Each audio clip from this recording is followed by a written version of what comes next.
لاکھوں کروڑوں درود و سلام تاجدار انبیاء خاتم المرسلین صلی اللہ علیہ وآلہ وسلم آپ کی آل اور اصحاب پر لا الہ الا اللہ حضرت موسیٰ علیہ السلام کا بتایا ہوا وظیفہ رات کو سونے سے پہلے 100 مرتبہ پڑھنے کی طاقت خود دیکھے۔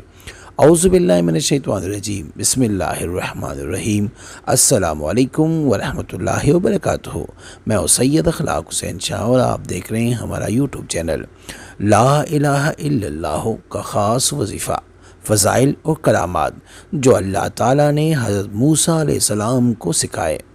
قرآن حکیم کا آغاز دعا سے ہوتا ہے اور اس میں بہت سی دعائیں ہیں جو انسان کو انداز بدل کر رب کائنات کے آگے نہایت عاجزی کے ساتھ اپنی حاجتیں بیان کرنے اور اس کے طریقے سکھلاتی ہے۔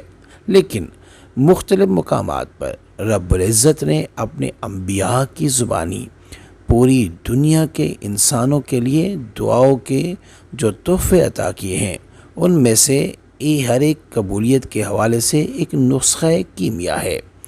یہ دعائیں گواہی دیتی ہے کہ پیغمبروں جیسی برگزیدہ ہستیوں نے بھی اپنی حاجت کے لیے صرف اسی کی طرف رجوع کیا اور اسی کے آگے اپنی جولی پھیلائی۔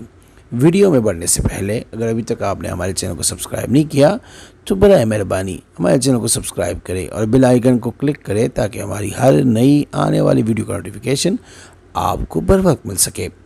ذیل میں اسی آس پر مختلف انبیاء علیہ السلام کی چند قرآنی دعائیں مع ترجمہ و مختصر تشریح پیش کی جاتی ہے کہ رب دو جہاں یقیناً ایک دن اپنی ان عظیم اور بزرگ ترین ہستیوں کی دعاؤں کی صدقے امت مسلمہ کو موجودہ مشکلات کے گرداب سے نکال لے گا اور اس وطن عزیز کے حالات پر جو کہ صرف اسی کے نام پر حاصل کیا گیا تھا، یعنی لا الہ الا اللہ محمد رسول اللہ کے نعرہ پہ اور نام پہ حاصل کیا گیا تھا، کرم فرمائے گا۔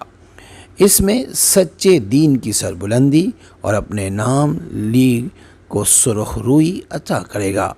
حضرت موسیٰ علیہ السلام جب کوہ سینا، جس کو کوہ طور بھی کہتے ہیں، سے واپس آئے اور انہوں نے دیکھا کہ ان کے بھائی حضرت ہارون علیہ السلام کے منع کرنے کے باوجود ان کی قوم نے ایک بچڑے کو اپنا معبود بنا لیا، یعنی اس کی عبادت کرنے لگے اور اس کو پوجا کرتے تھے، تو وہ سخت برہم ہوئے اور اس پریشانی کے عالم میں اپنے رب سے یہ دعا کی اور پھر اس میں یوں اضافہ کیا: ہمارے سرپرست تو آپ ہی ہے، بس ہمیں معاف کر دیجئے اور ہم پر رحم فرمائیے، آپ سب سے بڑھ کر رحم فرمانے والے ہیں۔ بسم اللہ الرحمن الرحیم۔ رب غفر لی ولاخی وادخلنا فی رحمتک وانت ارحم الراحمین۔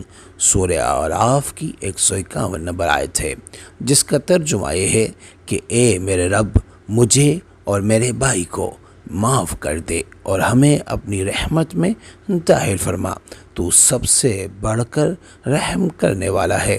موسیٰ علیہ السلام نے اللہ رب العزت سے عرض کیا: اے پروردگار، مجھے کچھ ایسی چیزیں بتائیں جس سے تجھ کو یاد کروں اور اس کے ذریعے تجھ سے دعائیں مانگا کروں۔ تو اللہ تعالیٰ نے فرمایا: اے موسیٰ، لا الہ الا اللہ کہا کرو۔ موسیٰ علیہ السلام نے کہا: اے میرے رب، اسے تو تیرے سبھی بندے کہتے ہیں، یہی تو تیرے سب بندے پکارتے ہیں۔ اللہ نے فرمایا: لا الہ الا اللہ کہو۔ موسیٰ علیہ السلام نے کہا: لا الہ الا انت، میرے رب، میں تو اپنے لیے کوئی خاص وظیفہ چاہتا ہوں۔ تو اللہ تعالیٰ نے فرمایا: اے موسیٰ، اگر ساتوں آسمان اور ان کی مخلوق بجز میرے اور ساتوں زمین کو ترازو کے ایک پلڑے میں رکھ دیا جائے اور لا الہ الا اللہ دوسرے پلڑے میں ہو تو لا الہ الا اللہ ان سب پر پاری ہو جائے گا۔ تو اے مسلمان بھائیوں اور بہنوں، آپ یہ دعا کیا کریں، انشاءاللہ ہر مشکل آسان ہوگی۔ بس ایک تسبیح رات کو سونے سے پہلے اول آخر درود شریف 1 مرتبہ، 3 مرتبہ یا 5 مرتبہ، یعنی درود ابراہیمی جو ہم نماز میں پڑھتے ہیں، اللہم صلی علی محمد وعلی آل محمد کما صلیت علی ابراہیم وعلی آل ابراہیم انک حمید مجید، اللہم بارک علی محمد وعلی آل محمد کما بارکت علی ابراہیم وعلی آل ابراہیم انک حمید مجید۔ ہر مشکل آسان ہوگی، اتنی دولت آئے گی کہ آپ سنبھال نہ سکے۔ اس وظیفے کے بارے میں بس اتنا ہی کہوں گا کہ ایک دفعہ ضرور آزمائیں، تعریف آپ خود کریں گے، اس کی اجازت عام ہے۔ ایک روایت میں آتا ہے کہ لا الہ الا اللہ جب آپ پڑھتے ہو 100 مرتبہ تو ایک پرندہ سمندر کے اندر غوطہ لگاتا ہے یا دریا کے اندر، اور جب وہ سمندر سے یا دریا سے باہر نکلتا ہے اور اپنے پروں کو ہلاتا ہے، جھنجھوڑتا ہے، تو جتنے قطرے اس کے پروں سے زمین پہ گرتے ہیں، اتنے گناہ اللہ پاک اپنے بندے کے معاف کر دیتے ہیں اور اتنی نیکیاں ان کے اعمال نامے میں لکھ دیا جاتا ہے۔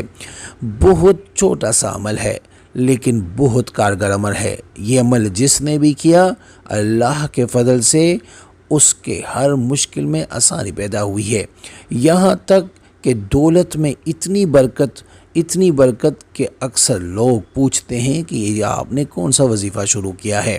ایک دفعہ ہمیں بھی اس وظیفے کو آزمانا چاہیے، کیونکہ ہر وظیفہ وہ ہوتا ہے جو انسان کسی نہ کسی سے لیتا ہے، لیکن یہ وہ وظیفہ ہے جو ایک نبی حضرت موسیٰ علیہ السلام نے اپنے رب سے خود کہہ کے مانگا کہ اے میرے اللہ، مجھے کوئی ایسی چیز عطا فرما جس سے میں آپ کو یاد کروں تو آپ میری ہر بات سن سکے، ہر بات مان سکے، ہر پریشانی میری دور ہو۔ تو میرے اور آپ کے رب نے فرمایا کہ موسیٰ بس لا الہ الا اللہ یہ پڑھا کرو، اور یہی وہ کلمہ ہے جس کی بنیاد پہ یہ دنیا بنی ہے، کیونکہ اس کا مفہوم یہ ہے نہیں ہے کوئی عبادت کے لائق سوائے اللہ کے۔ انشاءاللہ آپ جب یہ وظیفہ کریں گے آپ کو دلی سکون ملے گا۔